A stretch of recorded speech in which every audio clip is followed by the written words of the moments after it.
So to end the formal portion of our conference today, I'd like to call upon Kamuela Enos again for the closing Manaʻo Pani.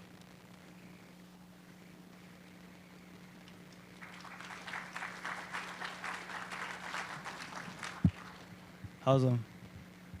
Long day, yeah. So first and foremost, mahalo Vasilis and all of the trust you put in this initiative. Mahalo pakahiapau to every single panelist that took the time to come out and share their manao with you. Mahalo especially to all the homana, the students that are here that represented Shaylin and where the rest of the peers went, and for speaking truth to power.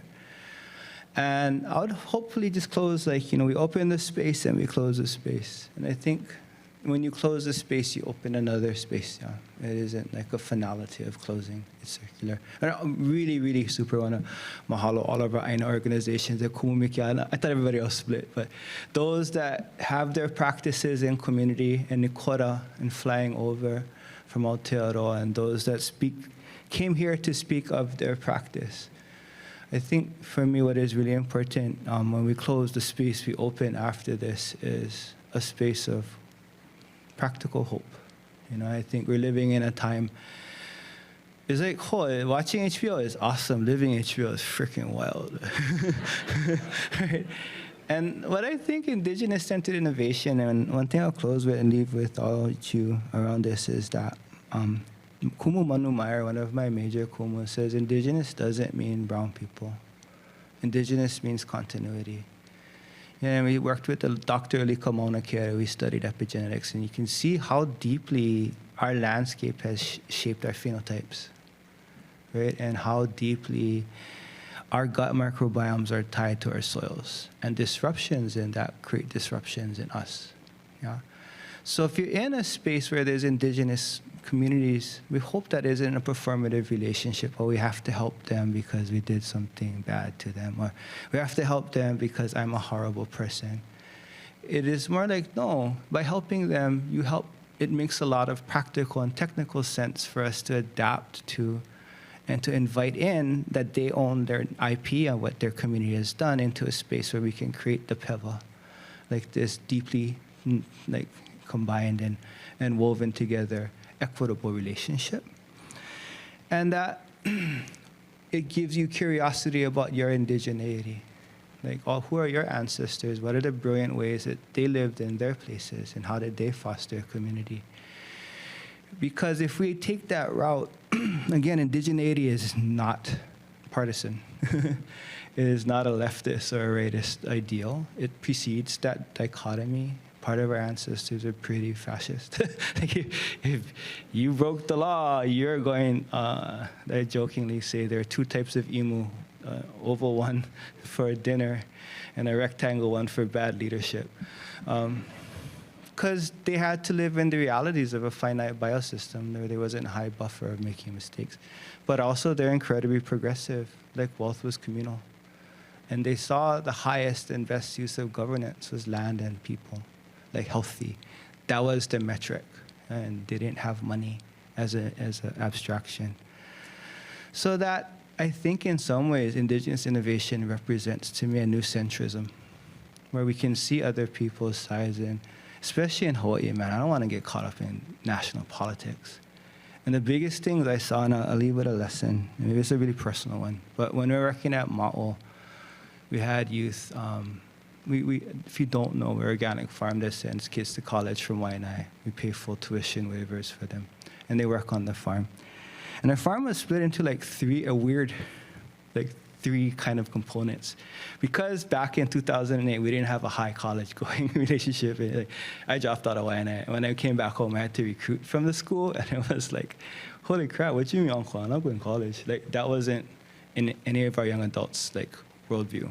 College in Waianae was heavily non-traditional. After you got out of prison, after you got a recovery, that was when you saw the community colleges serve a role. So we'd have a hard time recruiting, but those that would come, there was kids that were church kids, the kids that went to the church, and because we're always a safe and affirming space, the LGBT kids. And then there was another third of them that kind of just happened to show up because their mom and dad dropped them off at an application. And then when the gay marriage thing hit, we just split our farm in half about 2009. Like, they were just scrapping. It was bad blood. And we're a production farm.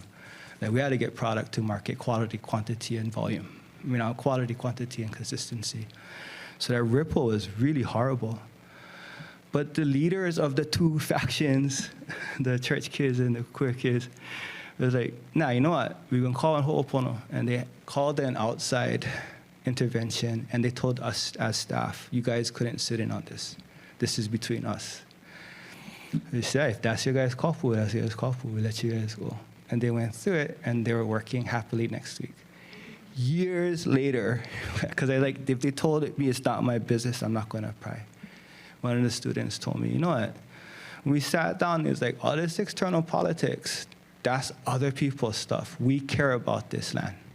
And we have to figure out how we can work together because, and Tupua Burgess, who was my mentor, says, work is medicine. And then work is antidepressant. Work is anti-anxiety. So I just want to hold that to me.